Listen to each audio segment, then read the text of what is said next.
नमस्कार दोस्तों। महात्मा बुद्ध ने कहा था, मेरी पूजा मत करना, ना ही मुझसे कुछ उम्मीदें लगाकर रखना। मैं तुम्हें मार्ग बता सकता हूं, चलना सिर्फ तुमको है। आज भी महात्मा बुद्ध की यही दिए गए संदेश की जरूरत। कोई आपको राह दिखा सकता है, कोई आपका नेतृत्व कर सकता है, कोई आपको आगे बढ़ने का प्रेरणा दे सकता है, आपको लड़ने की प्रेरणा दे सकता है, आपको इंसाफ और आपके हक की बात कर सकता है। लेकिन करना आप ही को होगा, क्योंकि लाभ भी आपको होगा, नुकसान भी आपको होगा।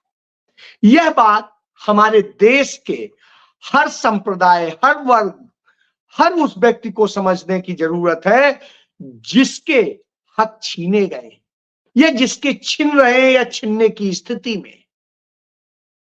तो निश्चित रूप से हम यदि इसको समझ लेंगे तो हम बहुत सारे उन चीजों से बच जाएंगे जो हमारे साथ हो गया है। क्योंकि जो गया वो मेरा नहीं, जो मेरा है वो कहीं जाएगा नहीं। यह आपको समझने की जरूरत है। मैं यह क्यों कह रहा हूं? क्योंकि आज के तमाम अखबारों में और मीडिया के तमाम सारे उसमें Tata institute of social sciences के कुछ रिसर्चर के नाम पर एक रिपोर्ट छपी है और उस रिपोर्ट में दावा किया गया है कि मुंबई में मुसलमान बहुत बढ़ गए, हिंदू बहुत कम हो गए। लेकिन क्या सच में ऐसा है? क्या यही सत्य है?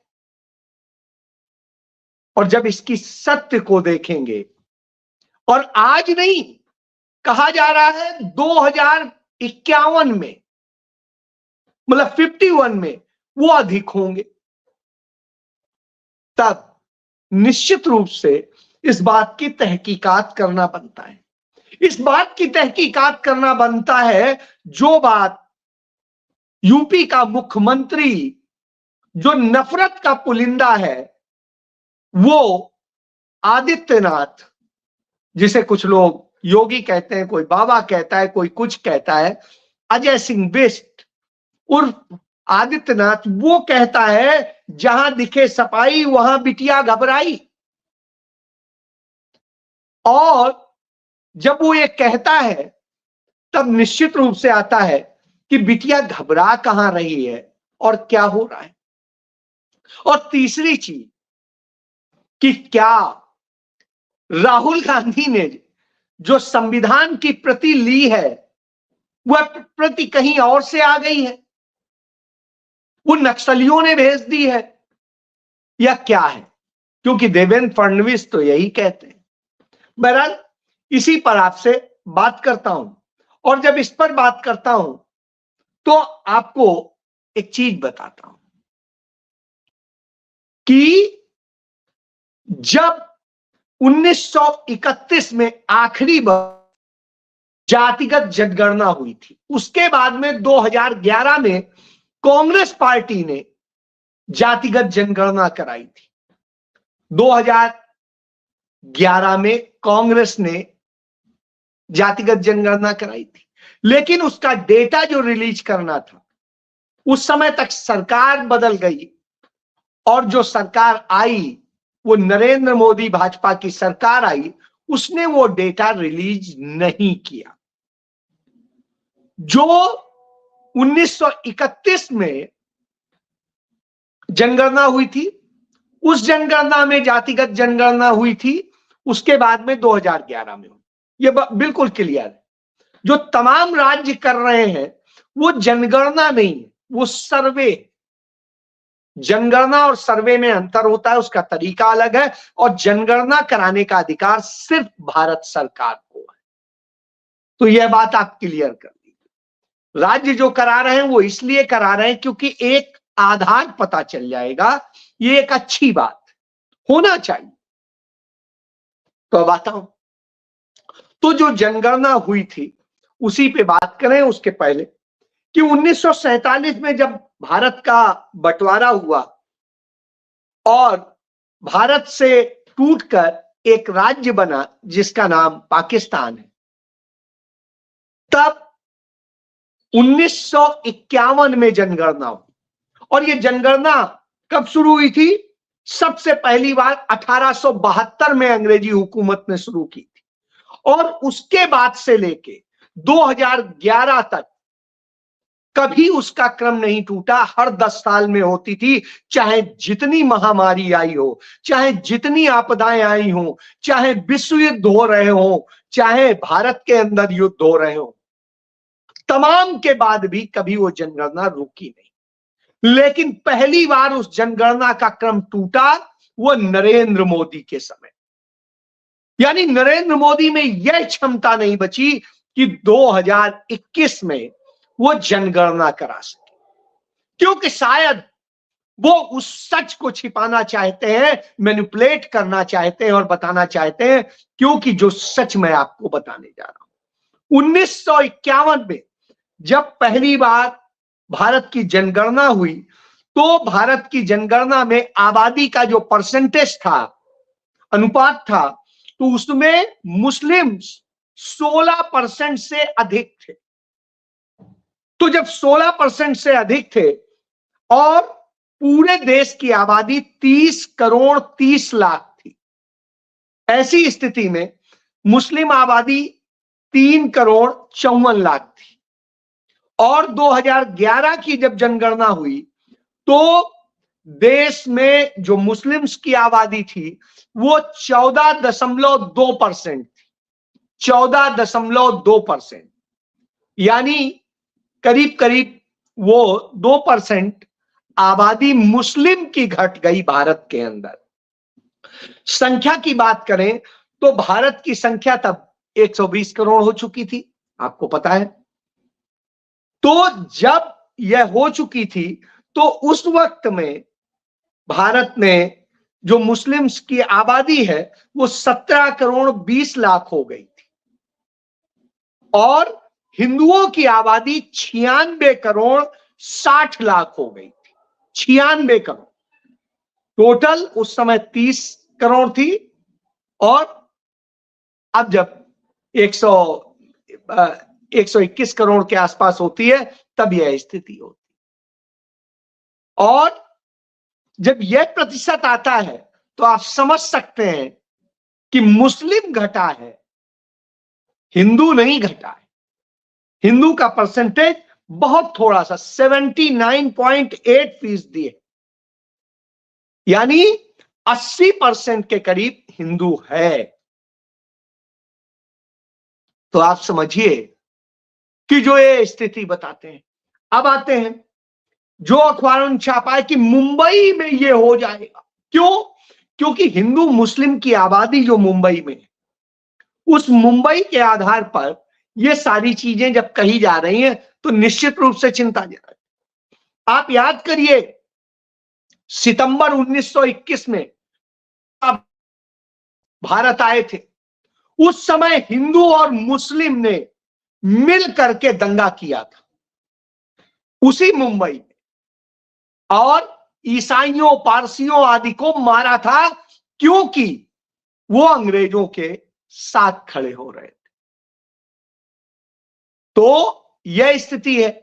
तब वो दोनों ये कर रहे थे, वो अल्पसंख्यक थे, ये दोनों लगभग बराबर थे। यानी 1921 में 1931 की जो आखिरी जातिगत जनगणना थी उसके मुताबिक, उसके बाद 1941 को भी हुई, और उसके मुताबिक भी मुंबई में हिंदू मुस्लिम करीब करीब बराबर थे। लेकिन बंटवारे के बाद में तमाम मुस्लिम कम हुए, तमाम और चीजें हुई और हिंदू बढ़ गया। हिंदू के बढ़ने का जो है वो उसके बाद शुरू होता है। तो यह आप समझ लीजिए और यह जान लीजिए कि जो आज का मुंबई है, बॉम्बे, उसे बनाने वाले जो लोग हैं जिन्होंने उसको किया है, उस शहर को तो पारसी मुस्लिम और लोग हैं जिन्होंने उसे बनाया था। उसके पहले वहां मछुआरे होते थे, उसके अलावा वो आदिवासी होते थे। यानी मुंबई मूलतः आदिवासियों का था। मछुआरे थे, मछली पकड़ते थे, जंगल का वो करते थे और उसी से जीते थे। तो पारसी जब आए, पारस की खाड़ी से यमन आए और कुछ यहूदी आए, तो इन्होंने इसे डेवलप किया। मुस्लिम्स ने उसको सहारा दिया। ये 16वीं शताब्दी की बात, 15वीं से 16वीं शताब्दी के बाद के बीच में बॉम्बे बना, जो बाद में मुंबई हो गया। तो उसे बनाने वाले हिंदू नहीं थे पहले, तो एक जान लीजिए। बॉम्बे को बनाने वाले जो लोग थे वो आदिवासी थे, पारसी थे, यमन थे और उसके अलावा यहूदी थे और मुस्लिम्स थे। फिर हिंदू वहां पर इंटर होते हैं और वो मराठा आते हैं, क्योंकि मराठा जो मराठवाड़ा से लोग माइग्रेट किए, कुछ आए।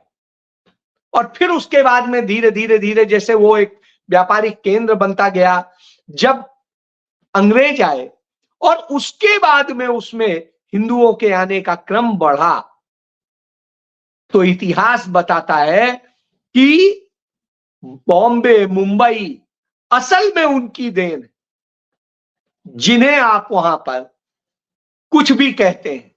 और इसमें आपको यह भी जानना पड़ेगा कि किन लोगों ने थी। यहां पर पुराने जो हैं, सबसे पुराने जो लोग हैं वो मुस्लिम संप्रदाय के, दाऊदी बोहरा समुदाय के लोग थे, जिन्होंने खोजा। यानी मुंबई को जो खोजा, बॉम्बे को खोजा, वो मुस्लिम संप्रदाय और दाऊदी बोहरा समुदाय के लोग थे। उसके बाद में कोंकणी मुसलमान थे और स्थानीय ईसाई ईस्ट इंडियन कैथोलिक थे, और इसके जो पुर्तगालियों ने धर्मांतरित किए थे 16वीं शताब्दी में। अब आप पूरे खेल को समझ चुके होंगे कि यानी मुख्य रूप से मुंबई मुसलमानों का बनाया हुआ है, और उसके बाद में पारसी, ईसाई और सब वो आए, और उसके बाद हिंदू आए। लेकिन आज वहां की संपत्तियों पे यदि आप देखिएगा, जब ये सब गिना रहे हैं, उसी वक्त मैं कह रहा हूं कि वहां जब ये कह रहे हैं कि किस तरीके से चीजें बढ़ गई हैं और मुंबई में बांग्लादेशी, रोहिंग्याओं की बढ़ती आबादी है, इसका कोई सर्वे नहीं है, कोई जनगणना नहीं है। ये सिर्फ Tata institute of social sciences की जनसंख्यिकी को लेकर एक अध्ययन है, जिसे वो स्टडी कह रहा है। और ये करने वाले कौन लोग हैं? ये करने वाले आरएसएस से जुड़े हुए लोग हैं, जिसे आज सारे अखबारों ने छापा है। तब आप समझ लीजिए, कटोगे बटोगे का नारा यदि लागू होता है तो उन समुदायों पे लागू होता है जो इसमें बटे और जिन्होंने जगह दी हिंदुओं को उस मुंबई में जो उनकी खोजी हुई थी, उनकी बनाई हुई थी, और आज उनके हक मारे जा रहे हैं। तब ये कहा जा रहा है, और कहा जा रहा है 2051 में हिंदू आबादी वहां कम हो जाएगी। अब आप सोचिए किस तरीके से मुस्लिम समुदाय की आबादी 30% बढ़ जाएगी।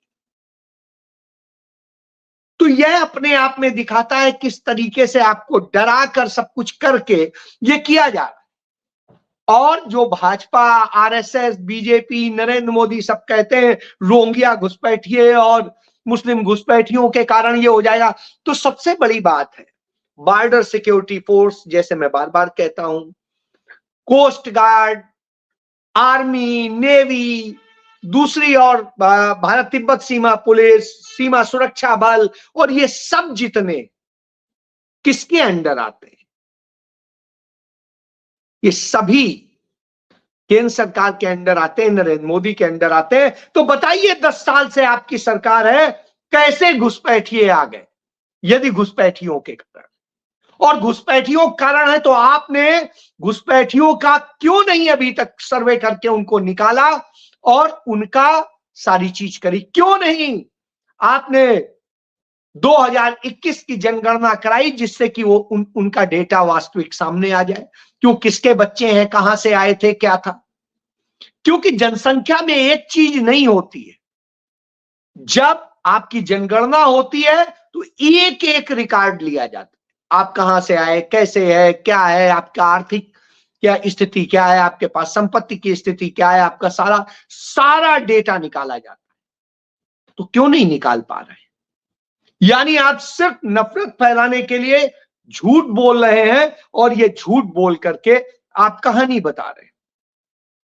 और आप 1961 से जोड़ रहे हैं कि 1961 में, 1951 नहीं जोड़ रहे हैं जो पहली जनगणना थी देश की आजादी के बाद।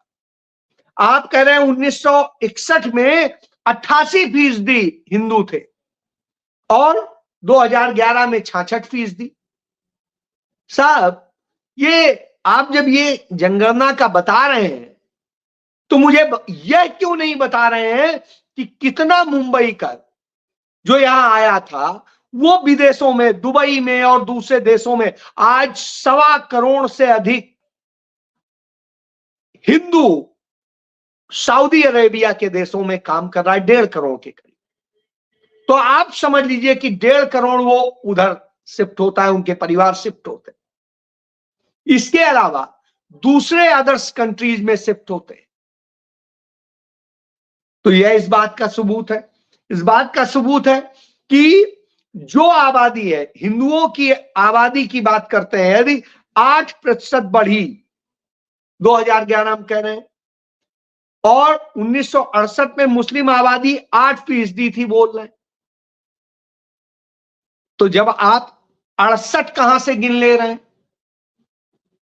जनगणना तो जब होती है हर 10 साल में होती थी। तो इससे आप समझिए किस तरह मैनिपुलेटेड खबर छापी जा रही। क्यों? क्योंकि आपको भ्रमित किया जा सके। और जब आपको भ्रमित करने की बात होती है, निश्चित रूप से इस पर चर्चा होनी चाहिए कि किस तरीके से किया गया। ये पूरे देश की स्थिति ये है कि इस तरह से झुंझुलाहट बढ़ गई है। कहते हैं मुंबई की आबादी में जो है रिपोर्ट के मुताबिक 50% अवैध घुसपैठिया महिला जो है देह व्यापार के धंधे में लगी हुई। यानी सोचिए कितनी मजबूरी में वो है कि देह व्यापार में लगी हुई है और वो सामाजिक आर्थिक अर्थव्यवस्था को प्रभावित करती है। साहब, जो देह व्यापार में लगी हैं वो सामाजिक आर्थिक अर्थव्यवस्था को कैसे प्रभावित कर सकती, यह समझिए। अब आता हूं दूसरी चीज कि राहुल गांधी लाल किताब ये कहते हैं उस संविधान की प्रति है और भारत सरकार की छापी हुई प्रति है, जिसे 2017 में सेम प्रति नरेंद्र मोदी ने तत्कालीन राष्ट्रपति रामनाथ कोविंद को सौंपी थी।